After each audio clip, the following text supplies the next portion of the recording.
Lebaxabacamanás. Busca a face do Senhor, igreja, Ele está aqui. Oh, maravilhoso Deus, estamos na Tua presença. Nessa manhã que o Senhor fez para a Tua glória, Senhor. Nós nos apresentamos diante de Ti como vasos, Senhor, que queremos ser usados e cheios por Ti, Senhor. Em nome de Jesus, ó Pai, eu te peço, abençoa cada irmão que está aqui, Senhor Deus, com a Tua glória. Enche eles, Senhor, com a Tua presença. Se manifesta a eles, Senhor, poderosamente, Senhor. Quem chega diante de Ti, ó Pai, não sai com as mãos vazias. E nós estamos apresentando diante de Ti, Senhor Deus, as nossas causas e as nossas súplicas.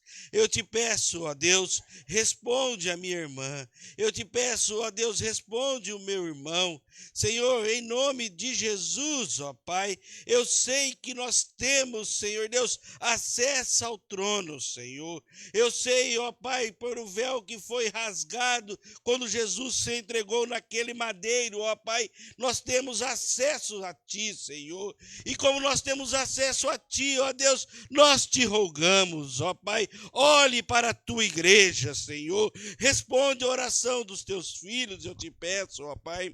Nós estamos diante de Ti, Senhor Deus, te pedindo, ó Pai, que hoje a Tua presença, através, Senhor Deus, do Teu Santo Espírito, através da Tua palavra, Senhor Deus, nos transforme nessa manhã, ó Deus.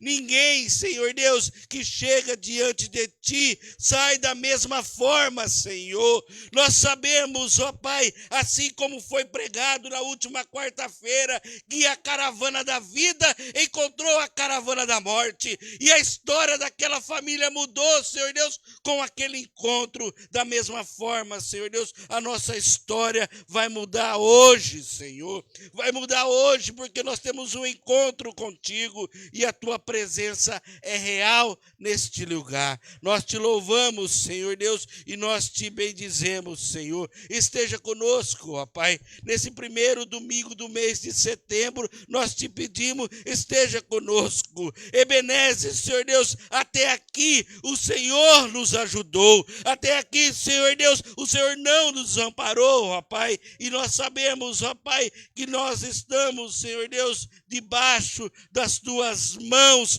poderosas, Senhor. Nós estamos, Senhor Deus, no esconderijo do Altíssimo.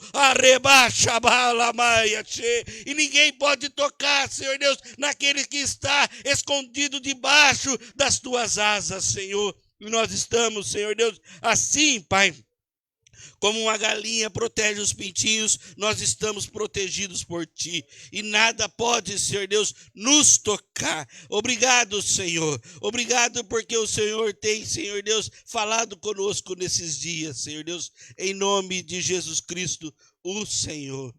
Amém, meus irmãos?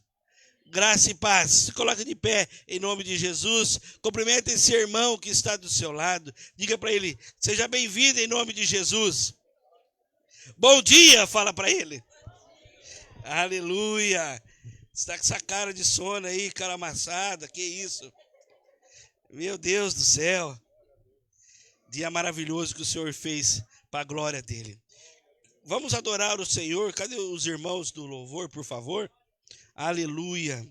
Coloca a mão no teu coração enquanto os irmãos estão se colocando aqui no altar. Comece a orar, comece a falar com o Senhor nessa manhã. Ô Senhor, essa é a premissa da semana, essa é a premissa do mês, Senhor, é a premissa do dia. Nós estamos, Senhor Deus, colocando a primeira hora diante de Ti, Senhor Deus. Nós colocamos diante de Ti, ó Pai, para ouvir o Teu Espírito, Senhor. Em nome de Jesus eu te peço, ó Pai, oh, maravilhoso, chamar. Eu sei, Senhor Deus, que a porção de hoje, ó Pai, é para hoje, para esse dia, mas vai ecoar, Senhor Deus, para outros dias, Senhor. Eu sei que a Tua palavra hoje, ó Pai, vai falar conosco, ó Pai, mas vai nos sustentar também, Senhor, para aquilo que há de vir, Senhor Deus, o Senhor estará conosco, em nome de Jesus Cristo, o Senhor. Oh, vamos adorar o Senhor, vamos adorar o Senhor,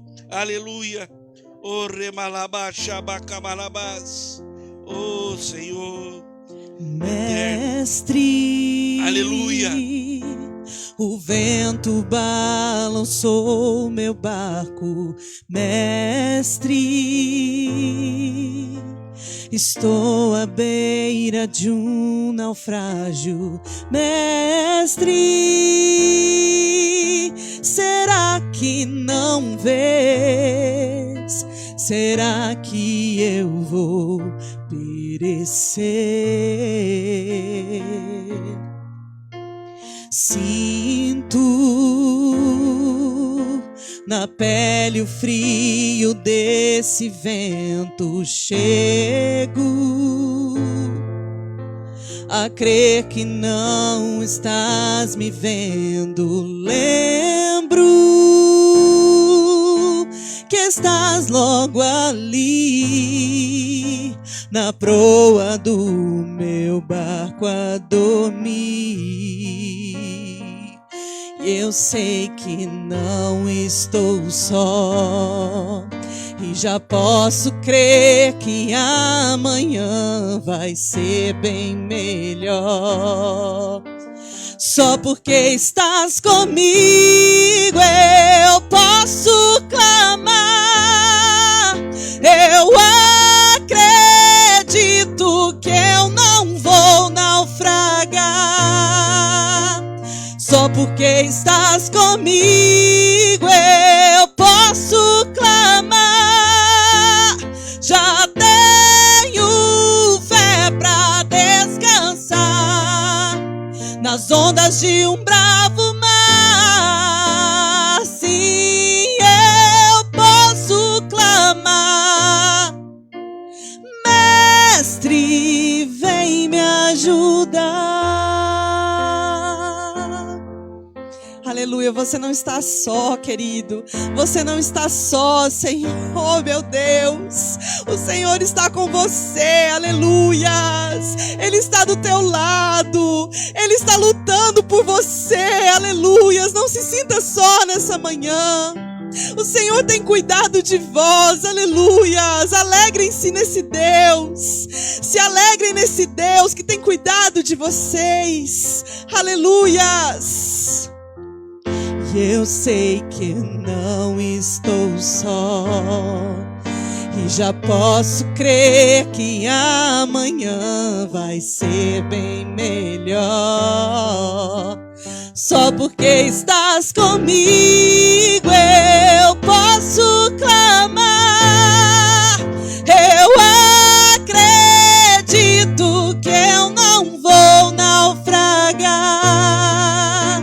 Só porque estás comigo eu posso clamar.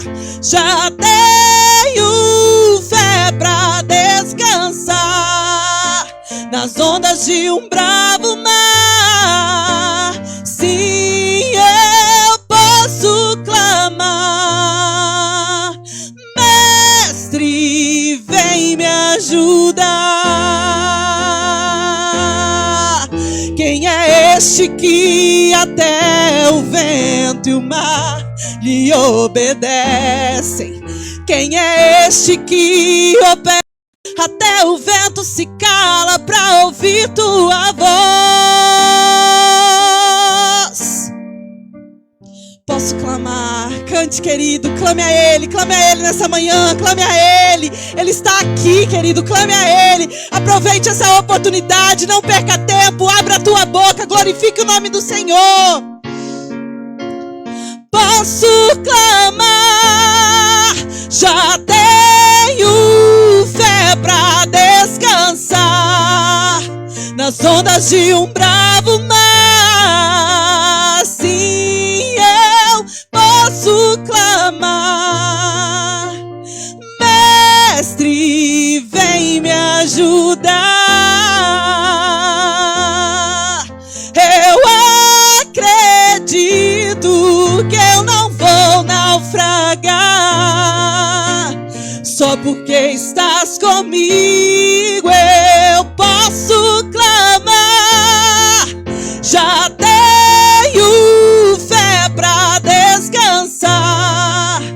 nas ondas de um bravo mar. Sim, eu posso clamar. Mestre, vem me ajudar. Aleluia. Ore um pouco, igreja. Ore mais um pouco enquanto o Samuel dedilha um pouco ali. Vai orando ao Senhor. Vai falando com o Senhor. Oh, maravilhoso. Diante de tanta tempestade, Senhor, diante de tantas coisas contrárias, Senhor, não nos permita olhar para a tempestade. Que eu venha olhar, Senhor Deus, na proa e ver que a minha resposta está ali, Senhor. Que eu possa olhar para o Senhor e ver, ó Pai, que tudo aquilo que eu preciso está em Ti. Oh, o meu socorro está na proa. O meu socorro está na proa. O Senhor está no nosso barco. O Senhor está contigo, igreja. Oh, não interessa aquilo que você está passando. Não importa aquilo que você está vivendo de dificuldade, não tem grau de dificuldade para o Senhor. Quando Ele fala, basta somente uma palavra e cessa essa tempestade na tua vida. Cessa a partir de uma palavra do Senhor. Aleluia. Não saia do barco. Não saia do barco. Oh, maravilhoso Senhor. Aleluia. Amém, meus irmãos. Obrigado, irmãos. Glória a Deus. Abra sua Bíblia, por favor, em Tiago, capítulo de número 2. Aleluia. Tiago, capítulo de número 2. Aleluia. Oh, Maria Manaia cheia. Tiago, capítulo número 2. Diz assim a palavra do Senhor, no versículo de número 14. Diz assim a palavra do Senhor. De que, eu vou esperar os irmãos acabarem de abrir, esse barulho de Bíblia é bonito de ouvir, né, pastor? Aleluia. Tem Tiago aí, viu, gente? Está no Novo Testamento aí. Diz assim a palavra do Senhor. De que adianta, versículo de número 14, de que adianta, meus irmãos, alguém dizer que tem fé, se não tem obras? Acaso a fé pode salvá-lo? Se um irmão ou uma irmã estiver necessitando de roupas e do alimento de cada dia, e um de vocês lhe disser, vá em paz, esquece e alimente-se até satisfazer-se, sem porém lhe dar nada, de que adianta isso? Assim também a fé por si só, se não for acompanhada de obras, está morta. Mas alguém dirá, você tem fé? Eu tenho obras. Mostra-me a tua fé sem obras e eu lhe mostrarei a minha fé pelas obras. Você crê que existe um só Deus? Muito bem, até mesmo os demônios creem e tremem. Insensato, quer certificar-se de que a fé sem obras é inútil? Não foi Abraão, nosso antepassado, justificado por obras, quando ofereceu seu filho Isaque sobre o altar? Você pode ver que tanto a fé como as obras estavam atuando juntas. Repita aí, estavam atuando juntas. E a fé foi aperfeiçoada pelas obras. Cumpriu-se assim a Escritura, que diz: Abraão creu em Deus, e isso lhe foi creditado como justiça. E ele foi chamado de amigo de Deus. Veja que uma pessoa é justificada pelas obras, e não apenas pela fé. Caso semelhantemente é o de Raabe, a prostituta. Não foi ela justificada pelas obras? Quando acolheu os espias e o fez sair por outro caminho? Assim como o corpo, seu espírito, está morto, também a fé sem obra está morta. Amém, meus irmãos? Você pode se assentar, por favor.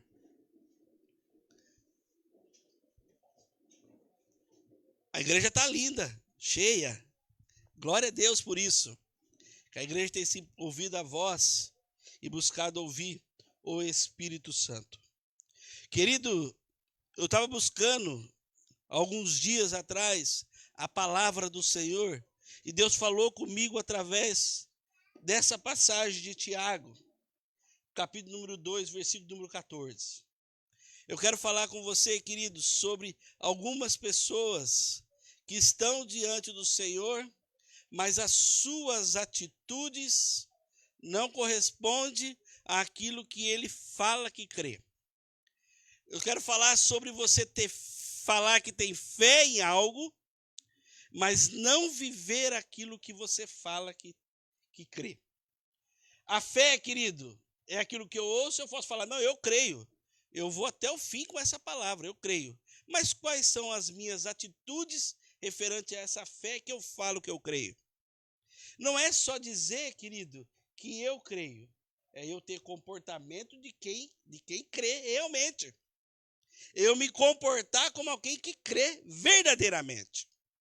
A palavra de Deus aqui que nós lemos de Tiago diz assim: se alguém se apresentar diante de você, você não deve dispensar ela com as mãos vazias, caso ela necessite.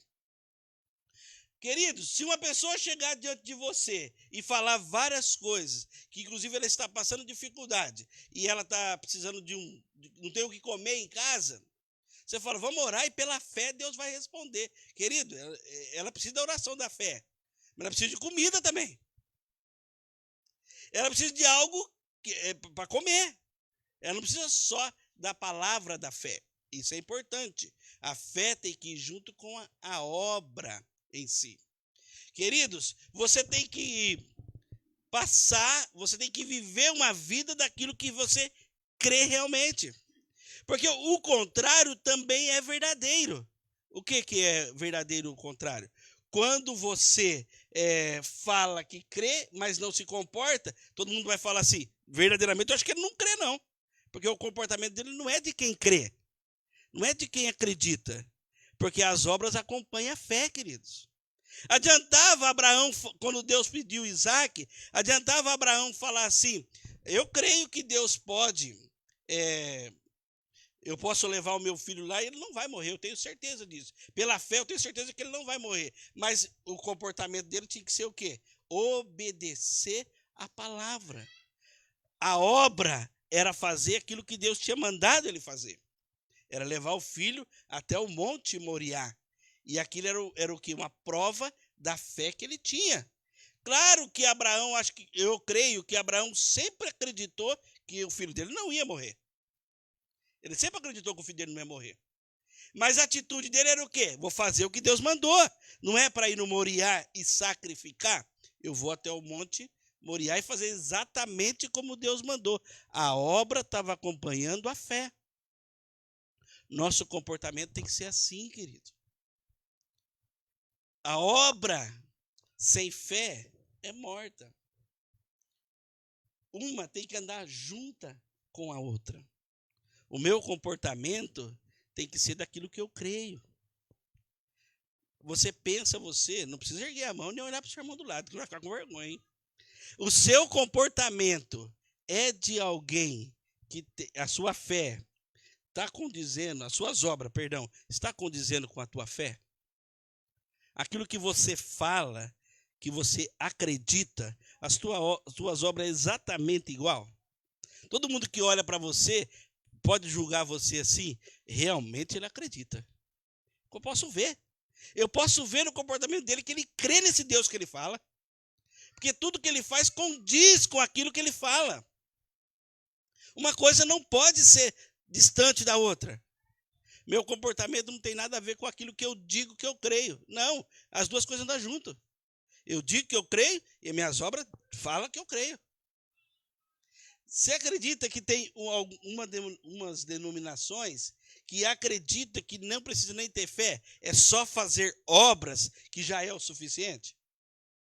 Só fazer obras já é o suficiente. Já garante a reencarnação e a próxima vida. Eles acreditam nisso. Que só pela obra, não precisa nem ter fé. nem acreditar em Deus, precisa só fazer a obra. E eles praticam muitas obras de ajuda, assistência, a partir daquilo que eles acreditam, para ajudar os outros, e acreditam que aquilo garante para eles uma vida na eternidade. Na verdade, eles nem acreditam em eternidade, na reencarnação. Existe isso, que pessoas que vivem só pela obra. Nós não podemos viver nem só pela obra e nem só pela fé. As duas andam juntas. Raabe, ela confessou com os lábios: eu bem sei o que seu Deus tem feito por aí. Eu sei muito bem, estou sabendo da história. E eu acredito nesse Deus. Mas eu vou ter o quê? Uma atitude de fé. O que ela fez? Ela escondeu os espias e deu um escape para eles. Ele estava lá escondido no forro. Queridos, a nossa atitude tem que falar aquilo que eu digo que eu acredito. Tem que andar junto. Tem que andar junto. Tem que andar junto. As pessoas têm que olhar para você e tem que ver as tuas obras. Queridos, não existe nada pequeno diante do Senhor. Você fala assim: mas eu só sou diácono, eu só sou recepcionista, eu só sou atendente, não tem só sou diante de Deus. Para Deus, querido, nós somos todos iguais. O que muda do pastor aqui, o cargo menor que existe aqui, se é que nós podemos definir como cargo, o que muda é a responsabilidade somente. Diante de Deus, é tudo serviços a Deus. Não tem diferença. Não tem diferença. Só tem diferença na responsabilidade. Mas diante de Deus é a mesma coisa. É a mesma coisa. O irmão que trabalha na Mirim, que trabalha no diaconato, que trabalha no som, o que trabalha qualquer outro ministério de ensino, qualquer outro ministério, só muda a responsabilidade. Mas diante de Deus são obras que falam exatamente da minha fé. Aquilo que eu realmente creio. Aquilo que você realmente crê. O seu comportamento tem sido de alguém que as suas obras falam daquilo que você realmente crê? Aquilo que você realmente crê está sendo manifesto em obras? Amém, meus irmãos? Essa palavra que Deus entregou no meu coração. O pastor falou que quarta-feira ele estudou uma palavra, chegou, Deus deu outra palavra. Eu tinha outra palavra, mas essa palavra já estava queimando no meu coração. Para me falar para você que isso que Deus disse para me compartilhar com os irmãos. Para você olhar para as tuas obras e ela tem que condizer com a tua fé. Amém, meus irmãos?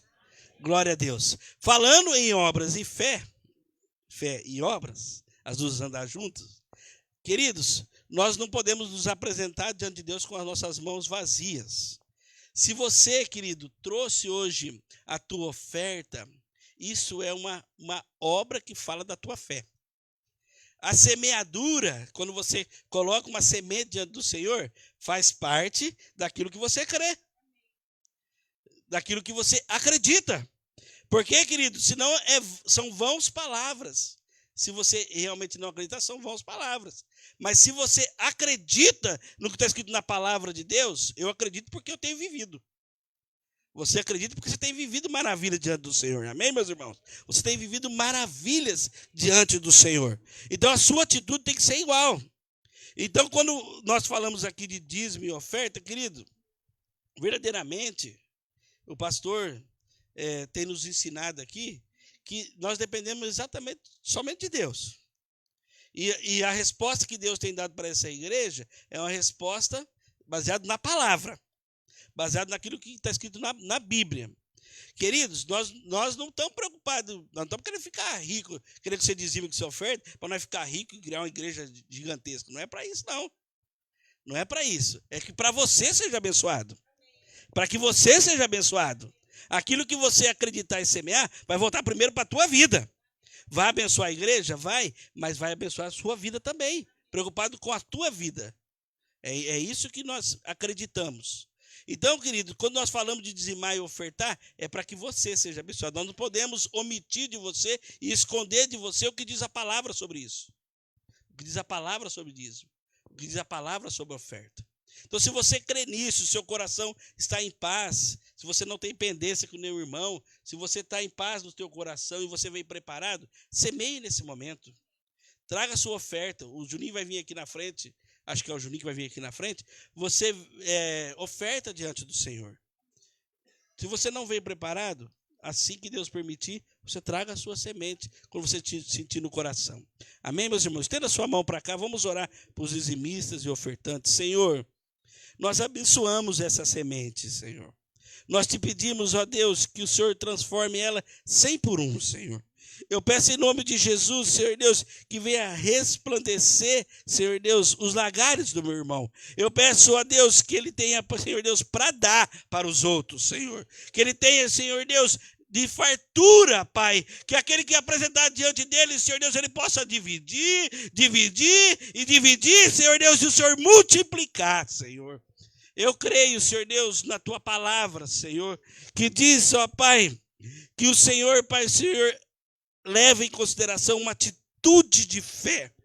E pela fé, Senhor Deus, às vezes tem gente aqui que vai semear hoje, Pai, assim, preocupado. Eu digo, Senhor Deus, que o Senhor está me falando agora, não se preocupe, porque eu estou contigo, diz o Senhor.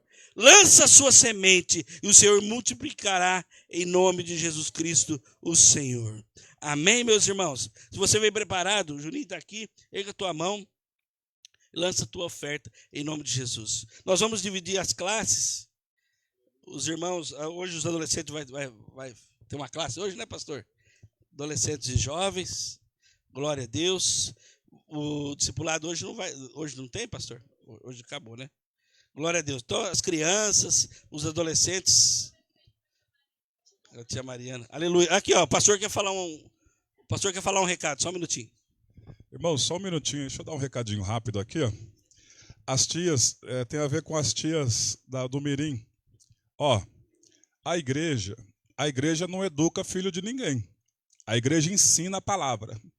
Então, se alguma criança levantar a mão para um professor ou desacatar um professor, traga a criança para o papai e para a mamãe, deixa no colo, e você, papai e mamãe, pega o seu filhinho, vai ali atrás e usa a varinha da correção.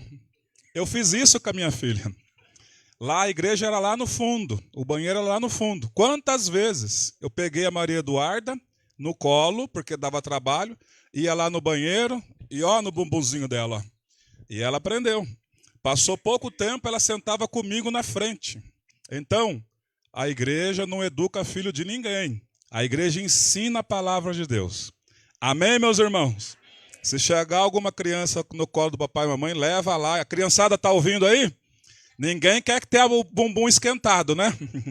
Então, vamos obedecer os tios, as tias aí, em nome de Jesus.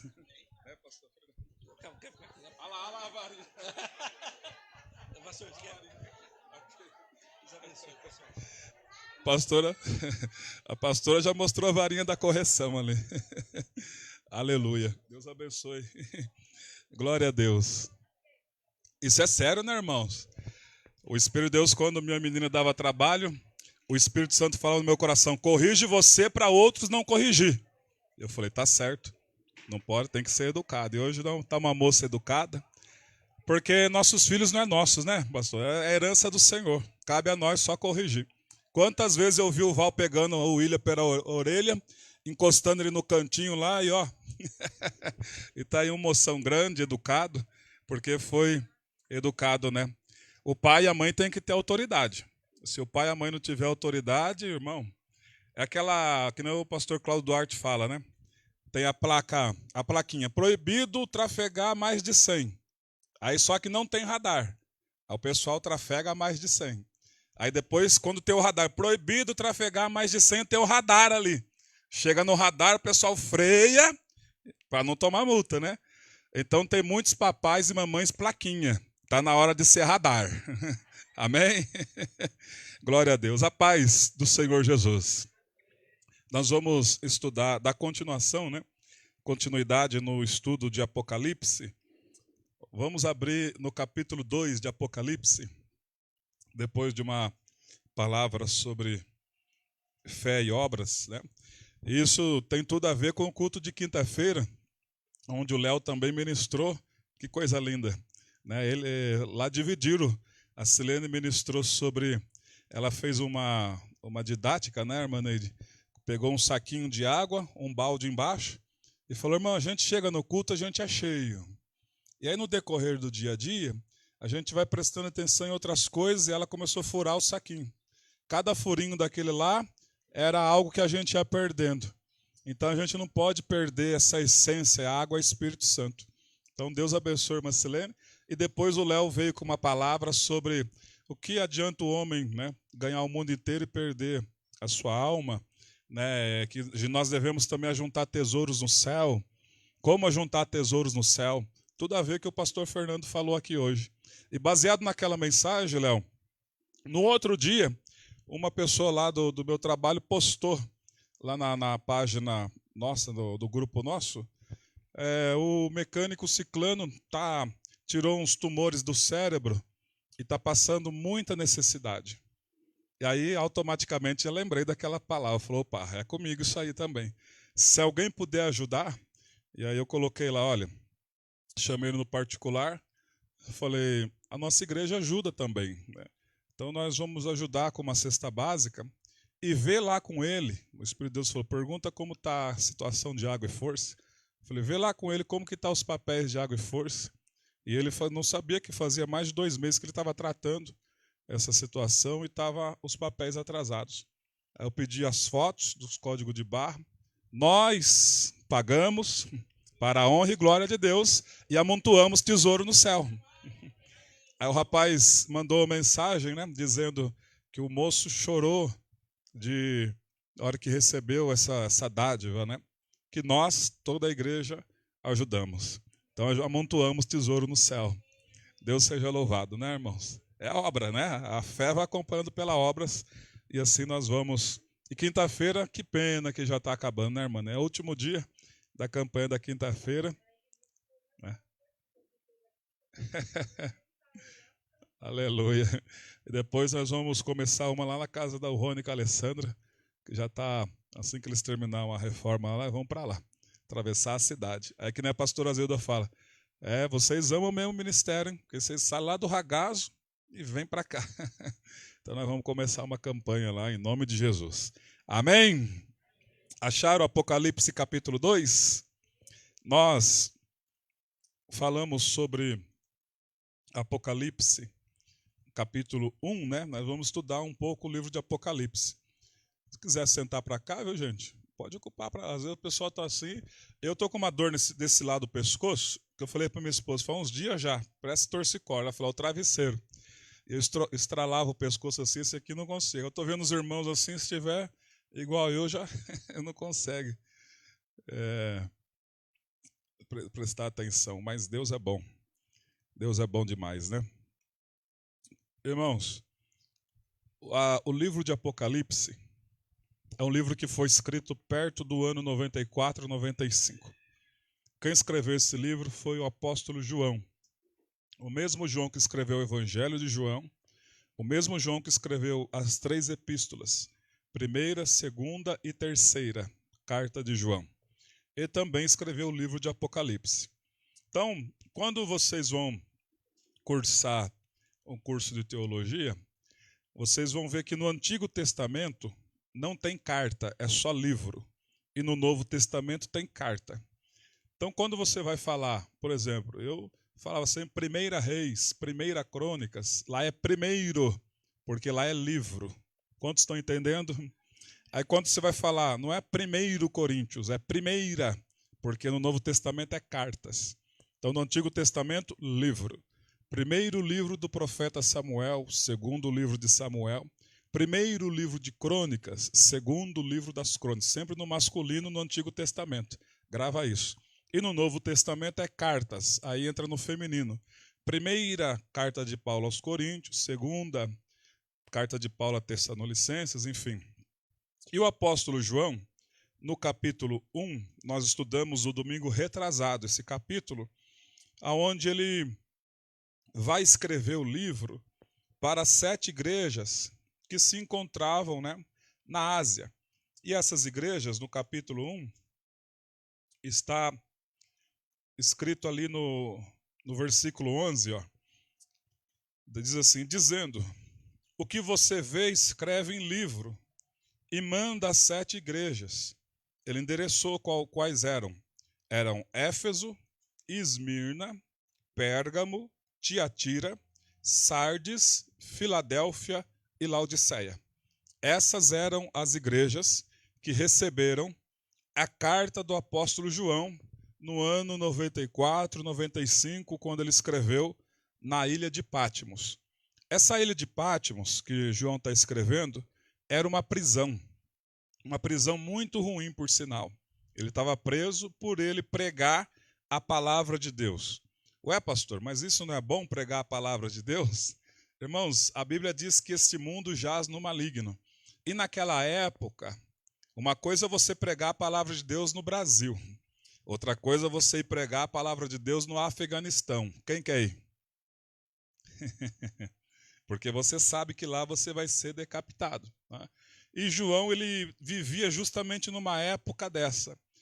Lá no Império Romano, não podia falar de outro Deus. O Deus que ele se considerava Deus era o imperador. Qualquer um que falasse de outro Deus era morto, era preso, era como nós vamos estudar dentre essas cartas, um homem que foi colocado num boi de bronze. Esse boi de bronze abria-se, tinha algo que abria as costas do boi, era um boi de bronze, literalmente grande. Abria-se a costa do boi, colocava o homem dentro do boi de bronze e acendia o fogo. E era um sacrifício dessa pessoa, o Antipas, que morreu cozido dentro de um boi de bronze. Porque os cristãos daquela época eram perseguidíssimos. E o cristianismo, a fé que não é perseguida, não é fé. Porque o cristão sempre será perseguido. Amém? Então, essas 7 igrejas. Você vê aí, nessas 7 igrejas, o nome da igreja em Jerusalém? Está escrito aí? Escreve também uma carta lá para Jerusalém. Não está escrito. Escreve uma carta para o pessoal lá de Israel. Não está escrito. Então, essa carta de Apocalipse, embora tenha figuras judaicas, né, nomes do povo de Israel, essa carta de Apocalipse é endereçado aos gentios, que somos nós. Porque naquela época era tanta perseguição que aquele povo, quando recebeu essa carta e começaram a ler essa carta, o coração deles encheu de fé, sabedores que Cristo é o vencedor por excelência. Então, quando nós lemos a carta de Apocalipse e entendemos a carta de Apocalipse, o nosso coração se enche de fé, porque nós somos sabedores que o nosso Jesus nunca viu uma derrota. Aleluia. Então, em capítulo 17, 18 do Apocalipse, onde vai acabar daqui uns dias todo esse sistema babilônico, esse sistema nocivo, que começou lá em Gênesis capítulo 10 e capítulo 11, quando Nimrod nasceu, e ele ali fundou, ele foi o primeiro homem imperador ali, ele diz o texto que ele era caçador diante de Deus, ou seja, era um homem terrível, um homem que começou a sua vida na presença de Deus e depois se desviou de uma forma terrível e colocou lá adorações falsas, colocou ele como sendo um próprio Deus, colocou lá na Torre de Babel, vamos construir uma torre cujo topo chega até o céu e o nosso nome seja afamado, todos vão lembrar de nós. E aí ali começou essa miscigenação de religiões, de espiritismo, de culto a anjos, culto ao céu, culto ao sol, culto à lua, culto às estrelas. E isso foi impregnando e afundando cada nação, povo e língua, o sistema religioso deturpado, que João vê como sendo uma Babilônia, Babilônia, a mãe das meretrizes. Então, no capítulo 17 de Apocalipse é o fim da Babilônia espiritual. E no capítulo 18 é o fim da Babilônia política. aonde também está emaranhado, misturado esse sistema capitalista que o ser humano não tem valor. Se você trabalha numa empresa e ficou doente, você não é benquisto lá mais, porque o que manda é o dinheiro, o que manda é o que você pode dar em benefício. E o Senhor Jesus vai acabar com tudo isso e não vai demorar muito, porque Ele vem aqui reinar por 1000 anos. Aleluia. Então, no capítulo 1 nós vemos a introdução. E no capítulo 2 vamos já entrar então e mergulhar na primeira igreja. No capítulo 2 diz: ao anjo da igreja em Éfeso escreve. Então, o anjo. Quem era esse anjo que o texto está dizendo? Ao anjo da igreja. O anjo é o pastor. Você notem que todas as igrejas é direcionada ao anjo, no sexo masculino. Porque eu já disse aqui, o chamado é para o homem. Você nunca vai ouvir falar, a anja da igreja escreve. Ao anjo. É sobre o homem, que está a responsabilidade de liderar o ministério. As mulheres ajudam e muito, dá de 10-0 nos homens, do meu ponto de vista. Mas quando Deus quer falar, primeiro é Adão, é o homem. No nosso lar também a responsabilidade tem que ser do homem. O homem é que tem que tomar as diretrizes, o homem é que tem que ver o bem para a família. Quando Deus vai falar, primeiro com o homem. E o homem tem essa capacidade de não levar um pouco pela situação emocional. A mulher já é mais emocional.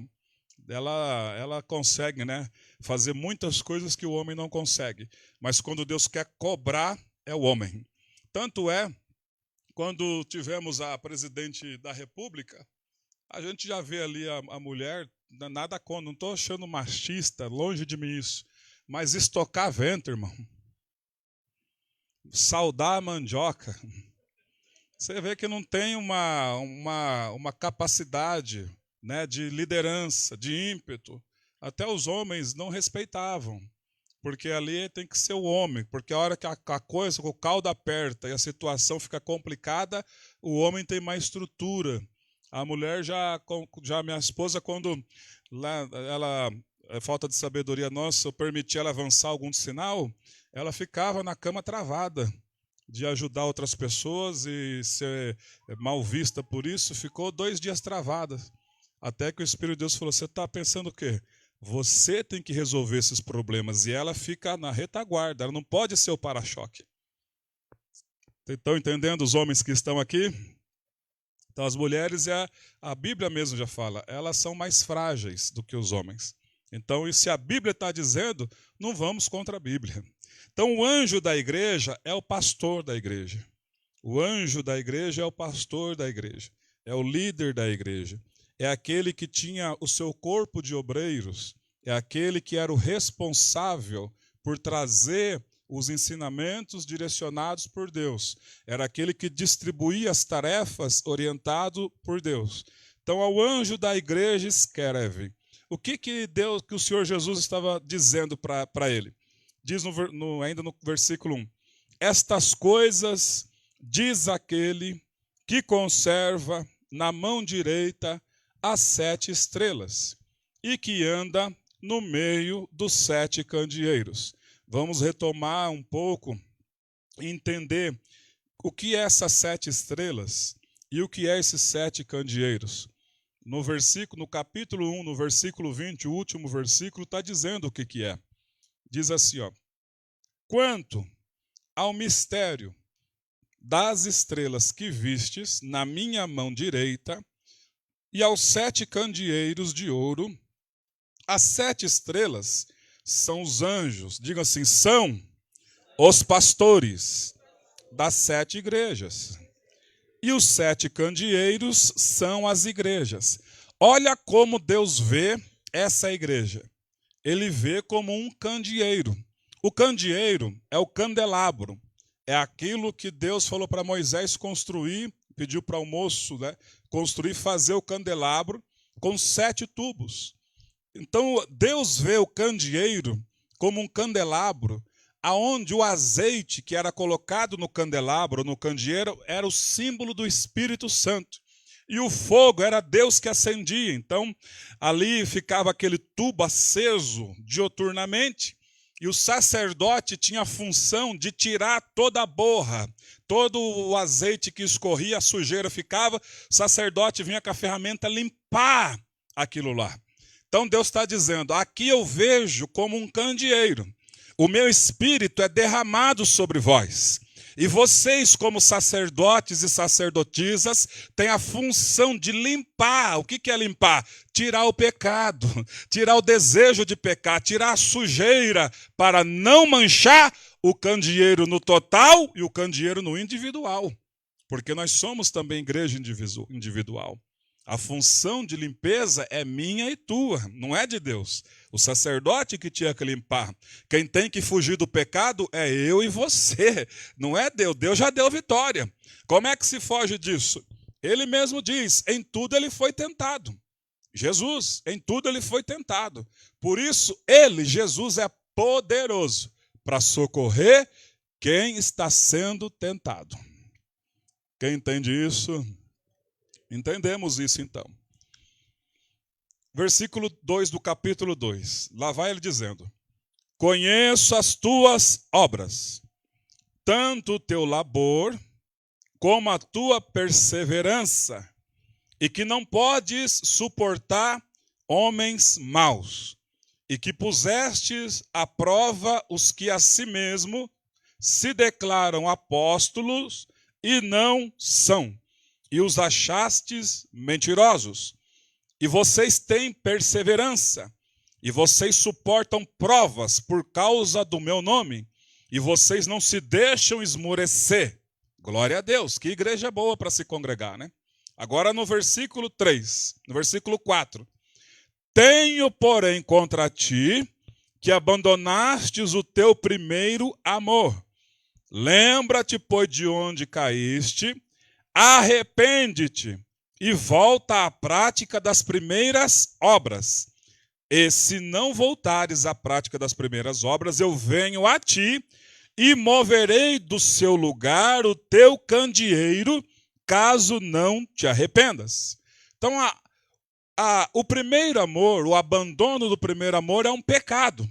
E Deus está dizendo, quem abandona o primeiro amor, eu removo do candeeiro. Ou se todos nós abandonarmos o primeiro amor, ele remove isso aqui, acaba a igreja. E se um individualmente ficar longe do primeiro amor e não se arrepender e buscar as práticas das primeiras obras, ele tira daqui. Então vamos parar de ser bobão. Se alguém for afastar da igreja, culpa nossa não é, porque tem palavra, e tem ação, e tem amor. Quem afastou é porque abandonou o primeiro amor. E quando o Senhor, as pessoas uma vez disse, não, mas uma pessoa disse, para minha esposa escreveu lá, você tem que vencer a ovelha pelo cansaço. Vocês têm que trazer ela na marra, ficar insistindo para vir para a igreja. Eu disse, quando é que Jesus foi atrás de alguém que abandonou ele? Vê se você vê no texto. E Jesus, ele foi atrás de Pedro, porque Pedro se arrependeu. Mas aqueles que abandonaram, vê se está escrito que Jesus foi atrás de alguém. Jesus é o amor por excelência. E o Espírito dele está na nossa vida. Tem amor, tem cuidado, tem palavra, tem atenção, mas a pessoa quer se desligar, vai fazer o quê? Aí é ela com Deus, não é nada a ver com o ministério. Amém, meus irmãos? Isso chama-se crescimento. Crescimento. Por favor, chegue cá. Ô, Glória, pode participar, viu, gente? Aleluia. A paz a todos. Referente ao que o pastor está dizendo, o próprio Senhor Jesus disse, quem quer vir após mim, negue-se a si mesmo, tome a sua cruz e siga-me. Jesus ele não ficava ali insistindo, não, você precisa porque é só vitória, não, quer vir após mim? Negue-se a si mesmo, primeiro passo, tome a sua cruz e siga-me. O céu é para quem quer, né? Deus seja louvado. Então isso é muito sério, né? O apóstolo Paulo, ele sempre direcionado por Deus, ensinando isso para a igreja, né? E aqui está dizendo o Senhor Jesus que o abandono do primeiro amor é pecado. O abandono do primeiro amor é pecado, porque senão não estava escrito arrepende-te. Deixa eu ver quem entende isso. O senhor quer dizer algo? Pode chegar aqui. Pode, os irmãos, levanta a mão e vem aqui à frente para os irmãos ouvir lá na internet, né? Aleluia. A paz, irmãos. Amém. O pastor, eu não ia falar, né? O pastor já fez o convite, né? Estava o desejo no coração, então vamos falar então. Quando fala, né? Perder o primeiro amor. Quem já viveu o primeiro amor aqui? Viveu? Existe o primeiro amor para com Deus e existe também o primeiro amor quando a gente, às vezes, conhece uma pessoa que você ama muito. Não é assim? Você está disposto a fazer tudo por aquela pessoa, tá ou não tá? E quando você ama, você não vê defeito nessa pessoa. Por mais que alguém, oh, nossa, você vai casar com essa pessoa? É feia demais. Não, para mim ela é bonita. Deus me deu ela. Mas cuidado, não tem problema.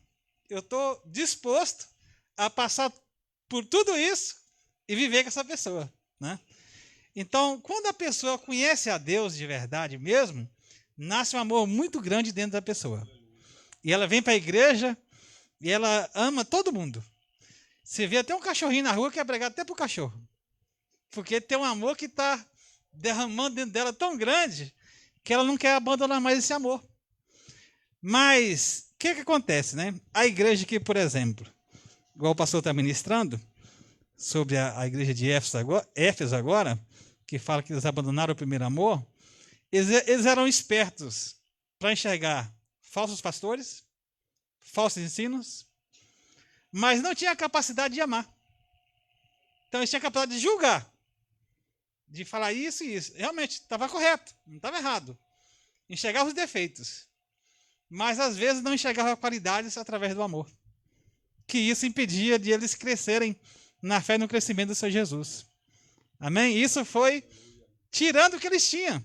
Porque quando a gente lê a carta de Éfeso, a Bíblia fala, na carta de Éfeso, que aquela igreja tinha um grande amor.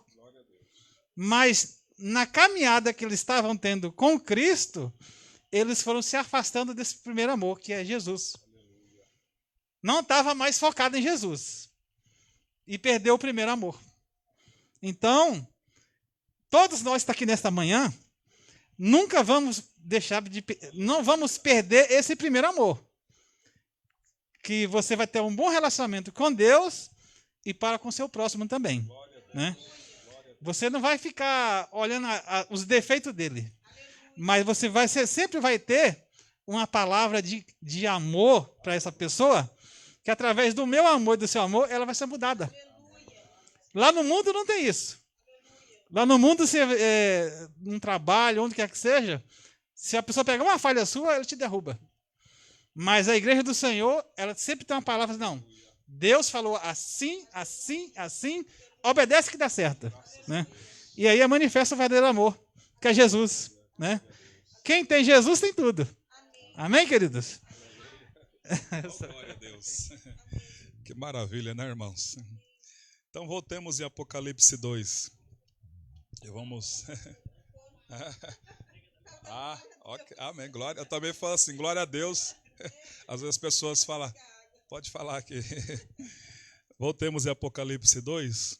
Né? Já estamos, né? Então, tenho, porém, contra ti que abandonaste o teu primeiro amor. Lembra-te, pois, de onde caíste, arrepende-te e volta à prática das primeiras obras. E se não, eu venho a ti e moverei do teu lugar o seu candeeiro, caso não te arrependas. Aí no versículo 6, preste bastante atenção. Tens, contudo, a seu favor, que odeia as obras dos nicolaítas. A primeira vez que você vai ver essa palavra entrando na igreja, nicolaítas. Repitam comigo, nicolaítas. Pergunta ao teu vizinho, o que eram esses nicolaítas aí? Quem eram eles? Né? Quem eram eles? Esses nicolaítas, essa palavra nicolaita, é duas palavras em uma, é uma palavra grega. Diga assim, nik e laikos. Nik significa poder e laikos significa povo. Então, poder sobre o povo. Então, entrou na igreja dos primórdios, os nicolaítas, aqueles que queriam exercer poder sobre o povo. Então isso existe até hoje em algumas igrejas. Pasme os senhores, tem igrejas que proíbem de ler Bíblia. É somente o que está à frente que tem revelação de Deus para trazer para a igreja. Onde é que está escrito isto? Não tem isso, irmão. Isso é poder, exercer poder sobre o povo. E o povo aqui, traduzido, é o povo pobre, mentalidade pobre, o povo que não entende. Quantas pessoas que subiam tantas escadarias e chegava lá, você deposita aqui a tua oferta que a alma do seu parente vai sair do purgatório. Quantas pessoas subiam escadaria? Não vão muito longe. Quantas pessoas que tem que dar o seu tudo aqui que você vai ser abençoado. Isso é mente pequena, é mente pobre. Nicolaítas, homens sábios, malandros, que impõem poder sobre o povo que não pensa. Oh, glória!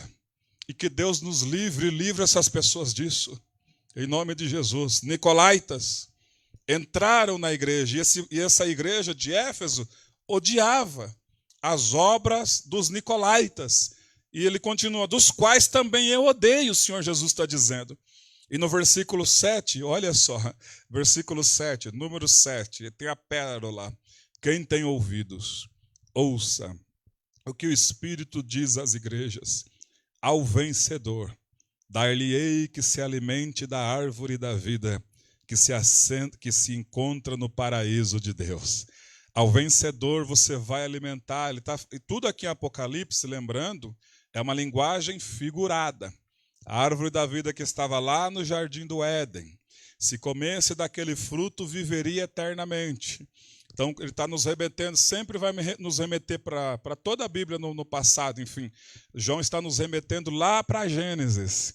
Porque se Adão e Eva, depois que pecaram, comesse daquele fruto, viveriam eternamente como pecadores. Já pensou eu e você que somos filhos de Adão e Eva, viver eternamente nessa condição? Tem dia que você está bem, tem dia que você está uma onça, as mulheres, tem dia que os homens estão um leão, nervoso, tem dia que você...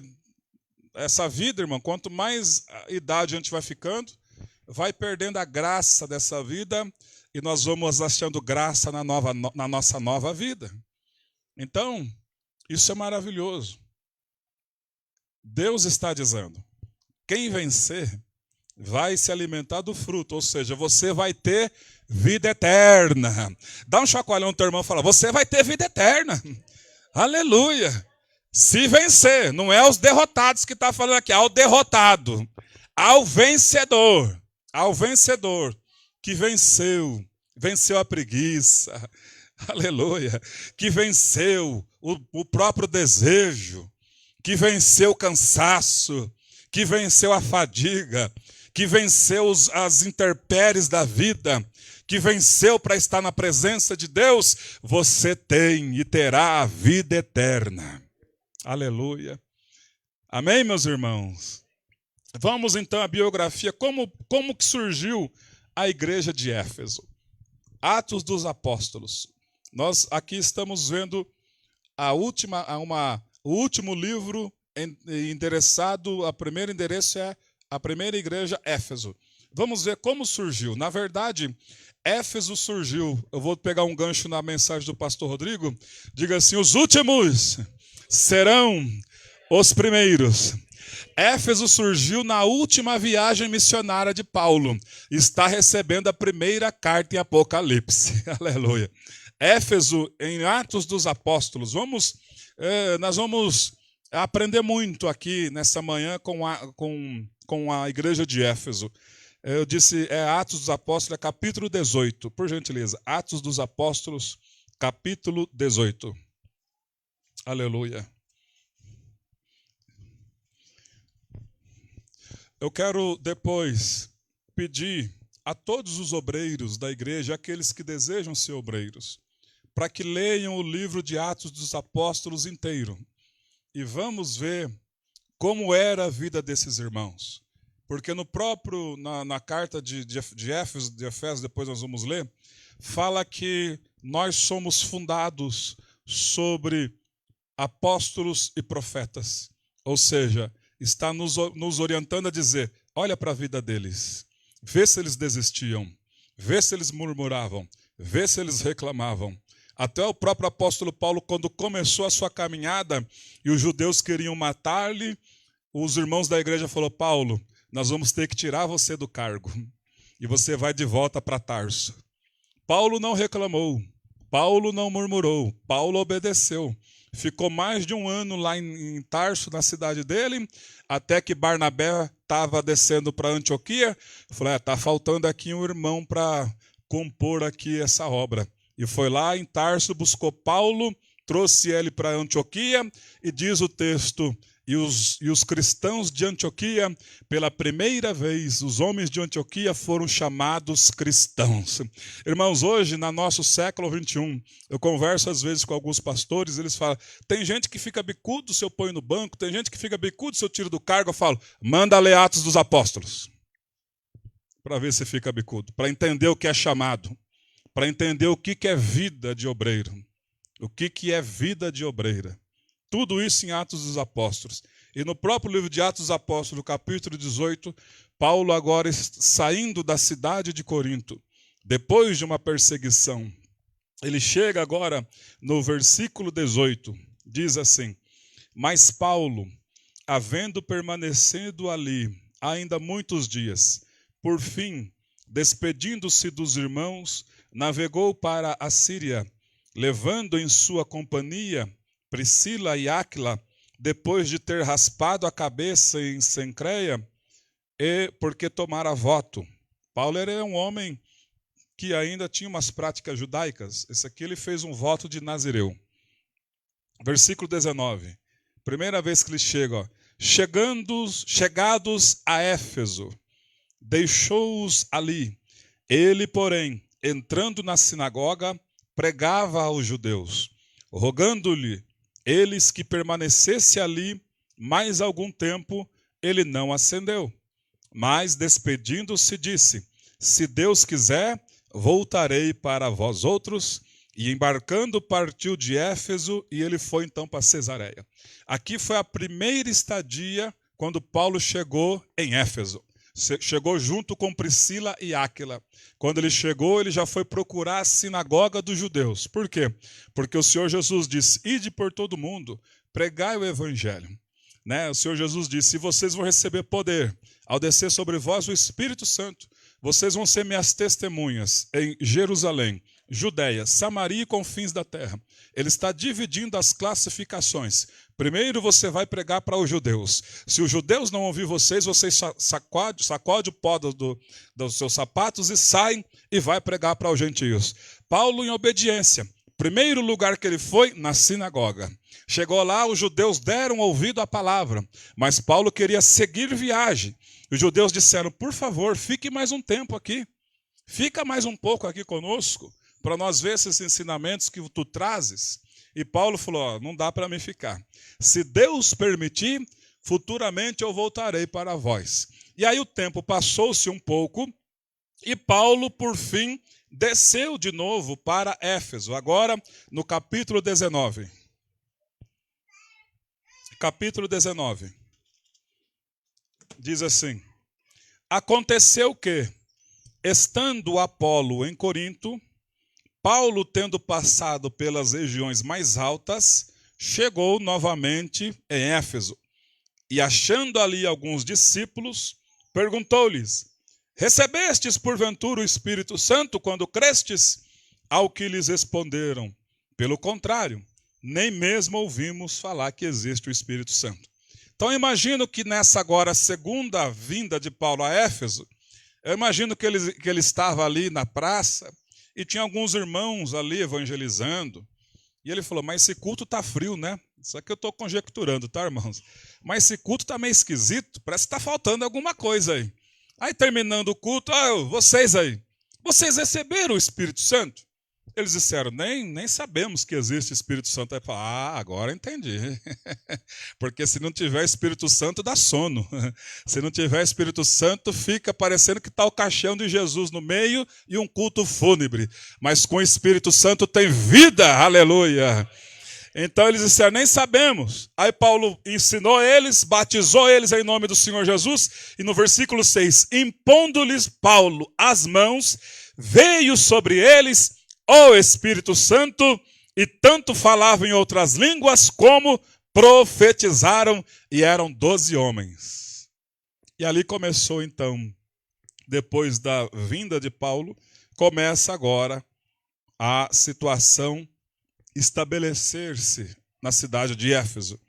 No versículo 8, durante 3 meses, Paulo frequentou a sinagoga, onde falava ousadamente, dissertando e persuadindo com respeito ao reino de Deus. Visto que alguns deles se mostravam empedernidos, e descrentes, falando mal do caminho, diante da multidão, Paulo, apartando-se deles, separou os discípulos, passando a discorrer diariamente na escola de Tirano. E isso durou um espaço de 2 anos. Olhe para cá. Imagina, 2 anos recebendo ensinamentos do apóstolo Paulo. Ensinamentos, Bíblia. Paulo foi para a sinagoga, aqueles judeus descrentes, falando mal do caminho. O caminho, você vê que está com letra maiúscula, é o caminho da fé. Então falou, já que vocês estão aí, não quer abrir o coração, eu vou sair daqui. E foi para outro lugar chamado a Escola de Tirano, e por 2 anos ensinando o povo a palavra, ensinando o povo o mistério que estava oculto em Deus. E aí, no versículo 11, olha que coisa linda. Deus, pelas mãos de Paulo, fazia milagres extraordinários, a ponto de levarem aos enfermos lenços e aventais do seu uso pessoal, diante dos quais as enfermidades fugiam de suas vítimas e os espíritos malignos se retiravam. E aí, alguns judeus exorcistas quiseram expulsar um demônio. E aí eles foram, olha só no versículo 13. E alguns judeus exorcistas ambulantes tentaram invocar o nome do Senhor Jesus sobre os possessos de espíritos malignos, dizendo, esconjuro-vos por Jesus, a quem Paulo prega. Se esses aqui dissessem assim, em nome de Jesus, aí eles obedeciam. Mas esconjuro-vos por Jesus, a quem Paulo prega, saia daí. Os que faziam isso eram os 7 filhos de um judeu chamado Seva, que era sumo sacerdote, mas o espírito maligno lhes respondeu, conheço a Jesus, sei quem é Paulo, mas e vocês, quem sois? E o possesso do espírito maligno saltou sobre eles e deu uma pisa neles. Rasgou as vestes deles. Imagina a situação. Esses homens saíram pelas ruas, todos com as vestes rasgadas, nádegas de fora, e veio um temor de Deus naquele lugar. Aleluia. Oh, glória a Deus. No versículo 21. Aliás, ainda vamos voltar a falar um pouco mais nos versículos anteriores. Versículo 17. Chegou este fato ao conhecimento de todos, assim judeus como gregos, habitantes de Éfeso, veio temor sobre todos eles, e o nome do Senhor Jesus era engrandecido. Versículo 18. Muitos dos que creram vieram confessando e denunciando publicamente as suas próprias obras. Também muitos dos que haviam praticado artes mágicas, reunindo os seus livros, os queimaram diante de todos. Calculando os seus preços, achou-se que montavam 50.000 denários. Assim a palavra do Senhor crescia e prevalecia poderosamente. Aquelas pessoas que um dia mexiam com magia negra, com as coisas aradas, aqueles livros de feitiçaria, quando eles se arrependiam, já vinham confessando com os livros, e jogavam os livros naquelas montanhas. 50.000 denários. A palavra denário é um dia de trabalho. 50.000 dias de trabalho. Era o montante daqueles livros que lá estavam para ser queimados. Por quê? Porque Jesus chegou. Quando Jesus entra no coração, não precisam de cartomante, não precisamos mais de, vai que vai abrir caminho, não precisamos mais de ferradura atrás da porta, não precisamos mais de pé de coelho, não precisamos de nada, nada, nada. Jesus é o único suficiente em nossa vida. Não precisamos de copo d'água ungido, de água ungida, precisamos só Jesus e mais ninguém. Amém, meus irmãos? Só Jesus. No versículo de número 21, cumpridas estas coisas, Paulo resolveu no seu espírito ir para Jerusalém. Preste bastante atenção agora. Passando pela Macedônia, Acaia, considerando depois de haver entrado ali, importava-me ir também Roma. Tendo enviado à Macedônia 2 daqueles que lhe ministravam, Timóteo e Erasto, permaneceu algum tempo na Ásia. A partir do versículo 23, vai haver um alvoroço. Porque na cidade de Éfeso tinha uma deusa chamada Diana. E essa deusa era adorada por todos os efésios. E tinha lá os homens, os ourives, que eles faziam imagem de Diana. Então fazia lá imagem, pingente, brinco de Diana, tudo de Diana. E aí essas pessoas começaram a se converter e esses homens começaram a ficar sem o sustento. Aí levantou-se um homem lá e falou, esse Paulo aí está pregando aí, está tirando o nosso sustento, porque ninguém agora, daqui a pouco a deusa Diana vai ser esquecida. E o templo de Diana aqui, que está, guarda lá a imagem que caiu de Júpiter, vai ser tudo esquecido. Então, quando ele fez isso, aglomerou toda a cidade, esse povo começava a gritar, grande a Diana dos Efésios.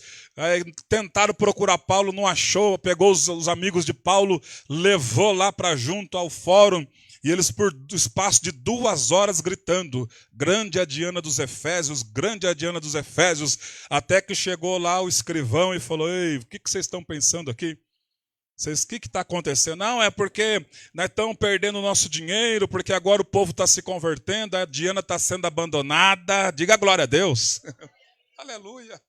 Assim como nós abandonamos também certas coisas.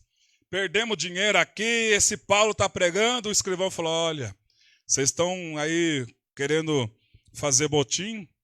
Se você quer acusar alguém, lá no versículo, a partir do versículo 15, ó, o escrivão da cidade, tendo apaziguado o povo, disse, senhores Efésios, quem porventura não sabe que a cidade de Éfeso é guardiã do templo da grande Diana e da imagem que caiu de Júpiter?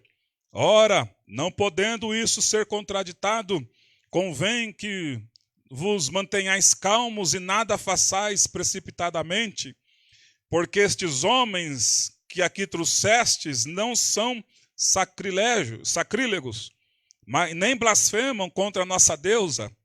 Diga assim, isso aqui é Babilônia. Babilônia, irmãos. Babilônia espiritual. Olha como estava naquela época já. E na nossa época isso aí está superabundado, né? No versículo 39, mas se alguma coisa pleiteais, será decidido em assembleia regular, porque também corremos perigo de que por hoje seremos acusados de sedição, não havendo motivo que possamos alegar para justificar esse livramento, e havendo dito isso, a Assembleia se dissolveu.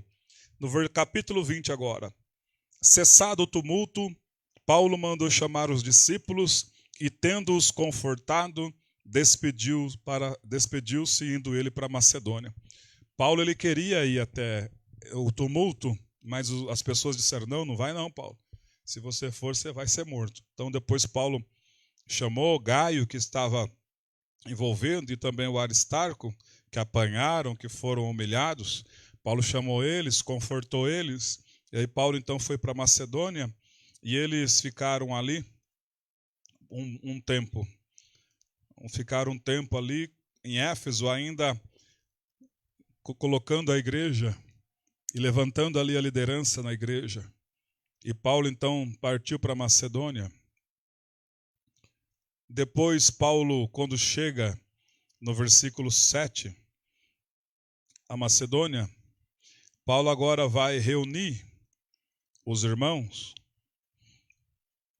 Paulo passa pela Grécia, reúne os irmãos, e aí ele chega no versículo 7, diz: no primeiro dia da semana, estando nós reunidos a fim de partir o pão, Paulo, que devia seguir viagem no dia imediato, exortava-os e prolongou o discurso até meia-noite. Havia muitas lâmpadas no cenáculo, onde estávamos reunidos. Um jovem chamado Eutico, que estava sentado numa janela, adormeceu profundamente durante o prolongado discurso de Paulo e, vencido pelo sono, caiu do terceiro andar abaixo e foi dado como morto. Ó vida desses homens, irmãos. Olha só. Aí qualquer coisa, diga assim, você quer desistir por qualquer coisa? Qualquer coisinha você quer jogar a toalha? Olha a vida desses homens. Meia-noite, pregando a palavra, aí cai um menino lá do terceiro andar, cai dado como morto. Imagina agora como ia surgir a fama. Esses cristãos doidos aí pregando, matou o menino. Aí Paulo parou de pregar, desceu lá, colocou a mão no coração. Ô glória! No versículo 10, descendo, porém, Paulo inclinou-se sobre ele e, abraçando-o, disse: não vos perturbeis, que a vida está nele. A obra de Deus não vai ser defamada, a obra de Deus vai ser afamada. Aleluia. Subindo de novo, você pensa que Paulo parou? Subindo de novo, partiu o pão, comeu, e ainda lhes falou largamente até o romper da alva. Diga assim, 5:30 da manhã. Agora tem gente, às vezes passa um pouquinho do horário já. Que hora vai acabar esse culto, hein? Se o culto está enchendo linguiça é uma coisa. Se o culto o Espírito de Deus está atuando é outra coisa. E aqui o Espírito de Deus atuou, foram até o romper da alva. E os irmãos ali, ó, ouvindo. E Paulo pregando. Porque eram as últimas palavras dele, as orientações para a igreja. Então conduziram vivo o rapaz, no versículo 12, e sentiram-se confortados. No versículo 13, nós, porém, prosseguindo, embarcamos-nos e fomos a Assos, onde deveríamos receber Paulo, porque Paulo nos fora determinado que Paulo devia ir por terra. E nós, os irmãos que ajudavam Paulo, foram pelo mar. Irmãos, ficamos de pé um pouquinho. Aleluia. Que nós vamos entrar num assunto aqui muito sério. Dá uma levantada assim na mão, dá uma espreguiçada. Nós estamos entrando aqui de fundamentos. E a igreja tem que ser fundada sobre os apóstolos e profetas. A igreja de Jesus é uma igreja viva. A igreja de Jesus, ela tem o Espírito de Jesus. É por isso que quem tem o Espírito de Jesus não retrocede, ele só vai para frente. Ele ama, ele obedece, ele vai, faz a obra. Quando ele sofre afronta, ele tem o Espírito de Cristo. Por muitas vezes ele fica com a boca calada, porque Jesus nos ensinou isso. Quando afrontado, ele ficava quietinho. Tem hora que nós temos que ficar quietinho, receber a ofensa engolida e atravessado. E bem engolido e sem ficar com ódio de ninguém. Porque Jesus ama todo mundo. E o Espírito dele está dentro de nós. Nós também amamos. Então quem tem o Espírito de Cristo é aguerrido. Quem tem o Espírito de Cristo vai adiante. Quem tem o Espírito de Cristo não é como levado por ventos de doutrina, mas tem visão de águia. Aleluia. Sentai-vos. Nós vamos entrar agora. Aleluia. E aqueles que... Eu, quando leio essas últimas palavras, eu me emociono, porque Paulo vai dar as últimas palavras para os irmãos de Éfeso, e nunca mais ele vai ver os irmãos. A partir do versículo 17. Atos dos Apóstolos, versículo 17. Diz o texto. Paulo estava numa cidade chamada Mileto. De Mileto, mandou a Éfeso chamar os presbíteros da igreja, toda a liderança da igreja de Éfeso. E quando se encontraram com ele, Paulo lhes disse: vocês bem sabeis como foi que me conduzi entre vós em todo o tempo, desde o primeiro dia em que entrei na Ásia, servindo ao Senhor com toda a humildade, lágrimas, provações, que pelas ciladas dos judeus me sobrevieram, jamais deixando de vos anunciar coisa alguma proveitosa e de vos ensinar publicamente e também de casa em casa, testificando, tanto a judeus como a gregos, o arrependimento para com Deus, a fé no nosso Senhor e Salvador Jesus Cristo.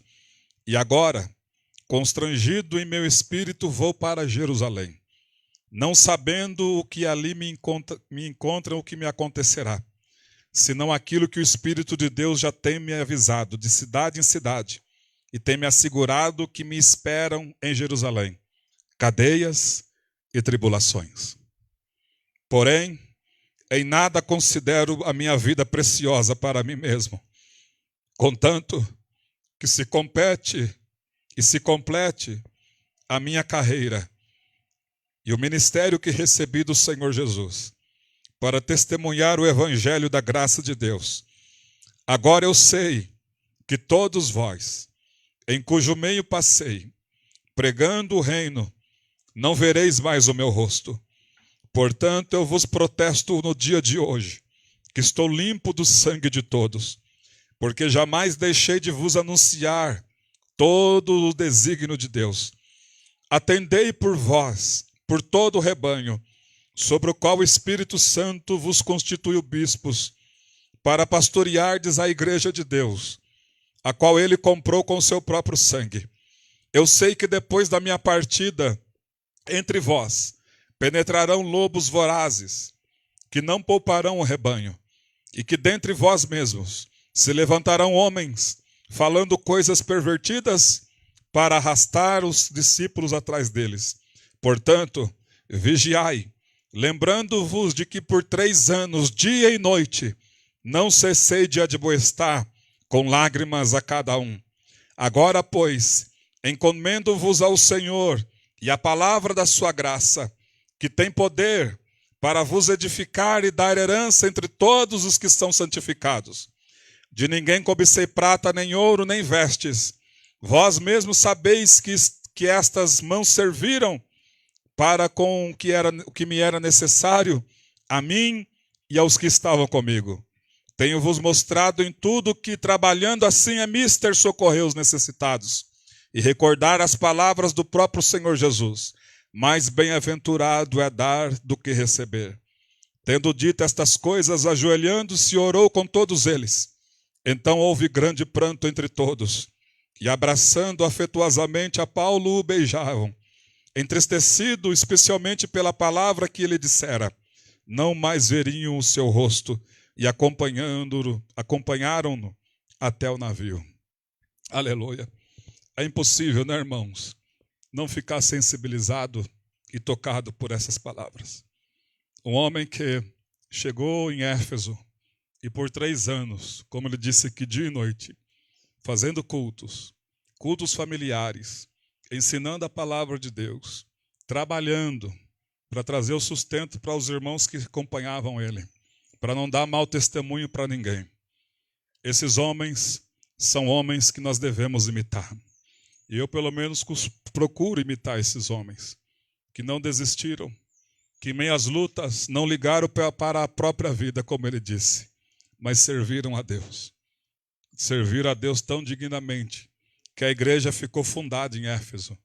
E Paulo alertou, vai adentrar na igreja algumas pessoas, lobos vorazes, e também vai surgir do meio de vós pessoas, homens gananciosos, que vão surgir no meio da membresia, que não estavam firmes com Jesus, para atrapalhar a obra.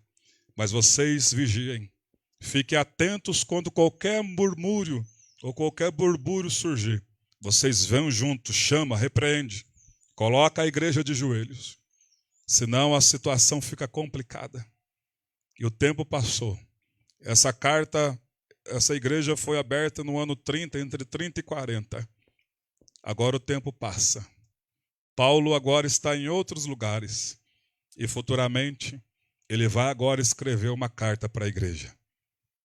Porque ele percebeu que aquilo que ele havia dito nesse último dia que viram os efésios, o que ele havia dito estava acontecendo.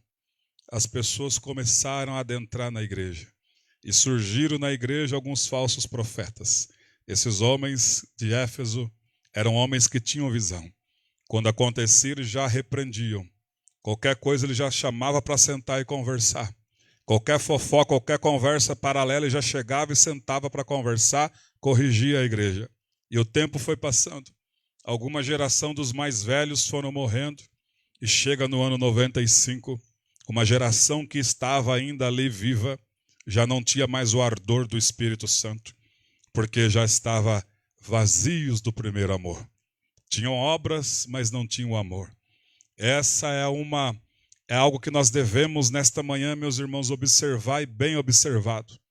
Nós estamos neste ministério desde o dia 7 de dezembro de 2014. Eu já vi muitas pessoas fervorosas, mas também já vi muitas pessoas afastando-se, esvaziando-se e abandonando o primeiro amor. E isso é um pecado mortal e gravíssimo.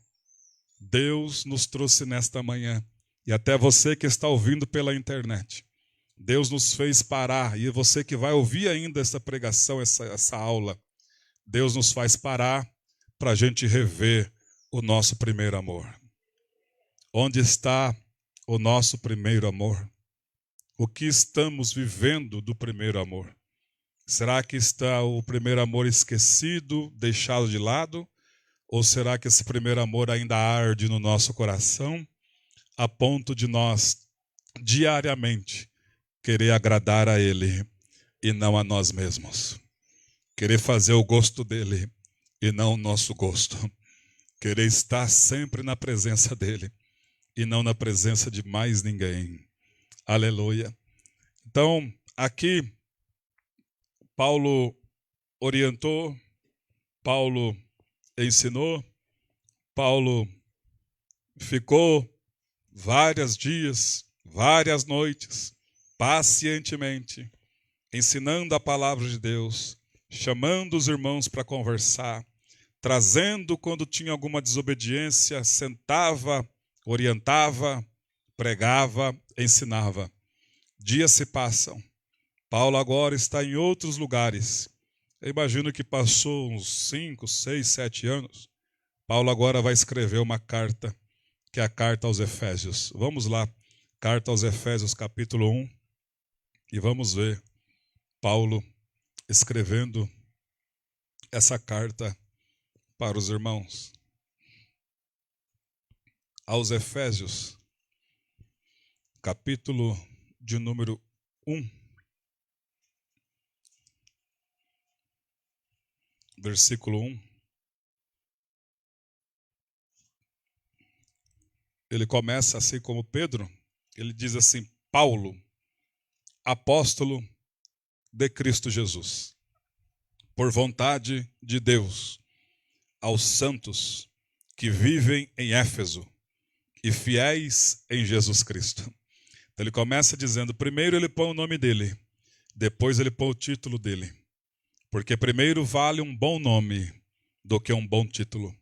Tem muita gente, eu sou pastor fulano de tal, mas não vale nada, o nome não vale nada. Eu sou bispo do fulano, eu sou vossa santidade, mas não vale nada. Então, primeiro um bom nome, para depois o título. Paulo, apóstolo de Cristo Jesus. Ele vai dizer, por vontade não de homens, mas por vontade de Deus. Diga assim, o meu ministério, a minha chamada, vem da vontade de Deus. Oh, quem pode adorar, aleluia. A minha chamada, o meu ministério vem primeiro da vontade de Deus. E diz assim, graça e paz, versículo 2, da parte de Deus, nosso Pai, e do nosso Senhor e Salvador Jesus Cristo. Aí ele vai discorrer, irmão, uma coisa mais linda. Ele diz, bendito seja o Deus e Pai de nosso Senhor Jesus Cristo, que nos tem abençoado com toda sorte de bênçãos na região celestial em Cristo Jesus, assim como nos acolheu nele, antes da fundação do mundo, oh glória a Deus, antes de existir qualquer coisa, Jesus já pensava em nós, antes de ser criado o pó da terra, ele falou, eu já amo ele, nós nem éramos criados ainda, ele já nos amava, aleluia, oh glória, assim como nos escolheu nele antes da fundação do mundo, para quê? Para sermos santos, irrepreensíveis perante ele em amor, e nos predestinou a ele, para a adoção de filhos, por meio do Senhor Jesus Cristo, segundo o beneplácito da sua vontade, para o louvor da sua glória, de sua graça, que ele nos concedeu gratuitamente no amado. Ninguém precisou pagar nada, foi de graça, pela graça sois salvos mediante a fé em Cristo Jesus, no qual temos a redenção, aleluia, pelo seu sangue, e temos a remissão dos nossos pecados, segundo a riqueza da sua graça. Ei, você que fica toda hora, ai, mas lá no passado eu fiz aquele pecado cabeludo, mas se você já aceitou Jesus, esqueça isso, meu irmão, esqueça isso, minha irmã. O teu Deus, que é o Criador de todas as coisas, ele não lembra mais disso. Por que você fica lembrando disso? Esqueça isso. Ah, se a pessoa tivesse viva, eu ia pedir perdão. Pena que já morreu, porque isso fica me corroendo. Jesus já te perdoou. E isso já basta. Aleluia. E pela graça, a remissão dos pecados segundo a riqueza da sua graça, que Deus derramou abundantemente sobre nós, em toda sabedoria e prudência. Diga assim, se eu buscar mais a Deus, eu vou ser mais sábio e mais prudente. Diga, é com você agora, é com você agora, é com você agora. Diga aí, é com você agora. Quanto mais buscares, mais sabedoria. Quanto mais buscares, mais prudência. Aleluia. Oh, glória. Desvendando-nos o mistério da sua vontade, segundo o beneplácito que propuser em Cristo, de fazer convergir nele, na dispensação da plenitude dos tempos, todas as coisas, tanto as do céu, como também as da terra. Nele, digo, no qual também fomos nós feito herança, predestinados segundo o propósito daquele que faz todas as coisas conforme o conselho da sua vontade, a fim de sermos para louvor da sua glória, nós, os que de antemão esperamos em Cristo, em quem também vós, depois que ouvistes a palavra da verdade, o evangelho da vossa salvação, tendo nele também crido, fostes selados com o Espírito Santo da promessa. Eu e você temos uma marca. E essa marca que nós temos está dizendo para o diabo, está dizendo para a sociedade, esse servo, esse meu filho e essa minha filha são meus, pertencem a mim, oh glória, já estão marcados, já estão selados, são meus. Diga assim, eu e minha casa somos do Senhor, aleluia, adore a Ele, oh que maravilha, que maravilha, que maravilha, aleluia, o qual também é o penhor da nossa herança, até o resgate da sua propriedade em louvor da sua glória. Por isso também eu, tendo ouvido que a fé que há entre vós no Senhor Jesus e o amor para com todos os santos. Notem que a igreja estava ainda no amor, irmãos, aqui. Estava no amor por todos os santos. Não tinha discriminação. Aqui, irmão, é todo mundo igual. Não é um melhor que o outro. Todos nós somos servos. Senhor é só Jesus. O que brilha é só Jesus. Aleluia. Não cesso de dar graças por vós, fazendo menção de vós nas minhas orações, para que Deus de nosso Senhor Jesus Cristo, o Pai da glória, vos conceda espírito de sabedoria e de revelação no pleno conhecimento dele, iluminados os olhos do vosso coração, para saberdes qual é a esperança do seu chamamento, qual a riqueza de glória da sua herança nos santos, e qual a suprema grandeza do seu poder, para com os que cremos segundo a eficácia da força do seu poder, o qual exerceu ele em Cristo, ressuscitando-o dentre os mortos e fazendo assentar à sua direita nos lugares celestiais, acima de todo principado e poder, e potestade e poder, e domínio, e de todo nome que se possa referir, não só no presente século, mas também no século vindouro, e pôs todas as coisas debaixo dos seus pés, para ser o cabeça sobre todas as coisas, e também ele o deu à igreja, o qual é o seu corpo, a plenitude daquele que a tudo enche em todas as coisas. Se você, meu irmão, tem medo de diabo, de demônios, tem medo de nomes, tem medo de pessoas que têm cargos elevados, ele está dizendo aqui, ó, Jesus está acima de todo principado, potestade e poder, domínio, seja ele humano, seja ele espiritual, e também de nome que se possa referir, não só no presente século, mas também no século vindouro. Se levantar um ditador e começar a perseguir, você ficar com medo, não tenha medo, porque todos esses seres estão debaixo dos pés do nosso Senhor Jesus Cristo. Aleluia! Pode aplaudir ao Rei.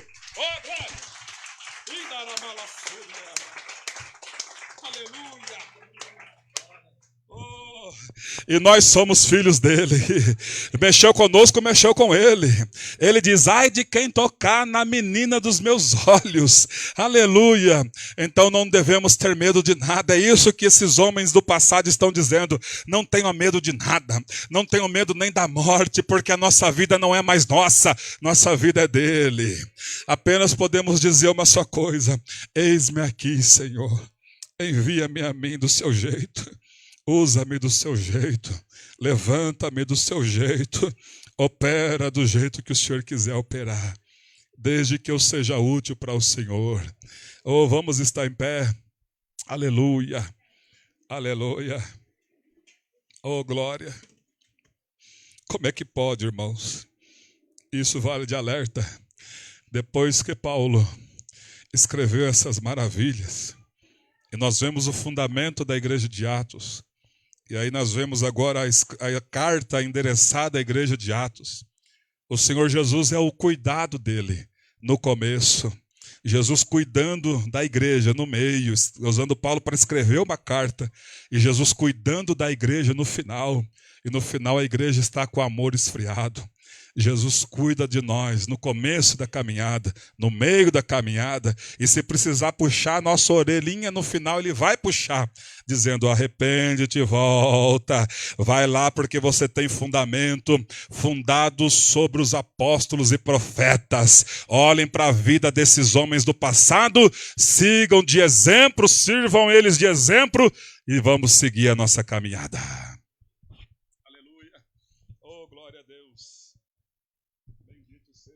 Graças a Deus, irmãos.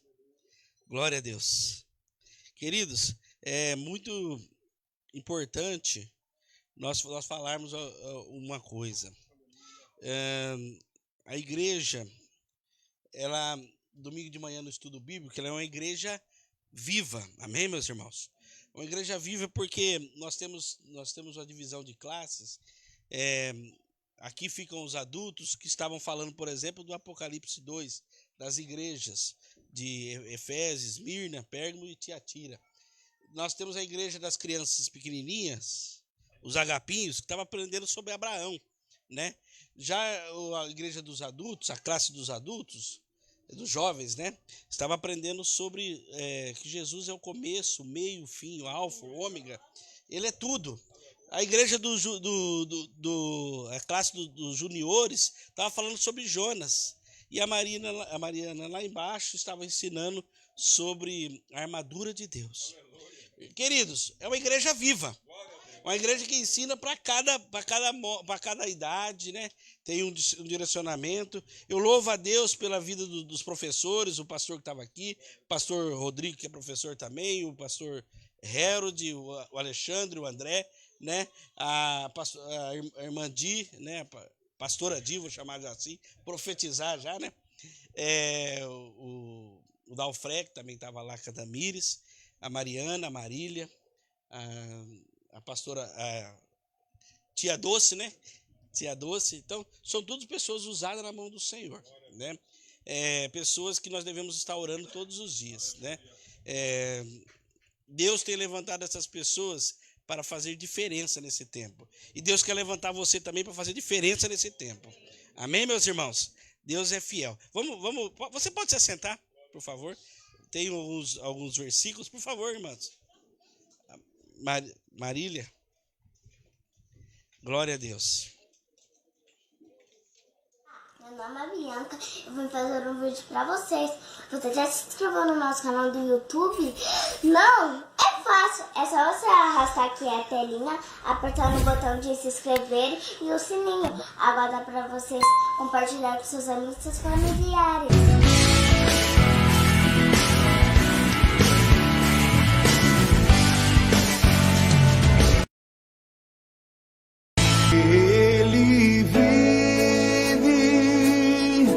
Posso crer no amanhã, porque Ele vive. Temor não há,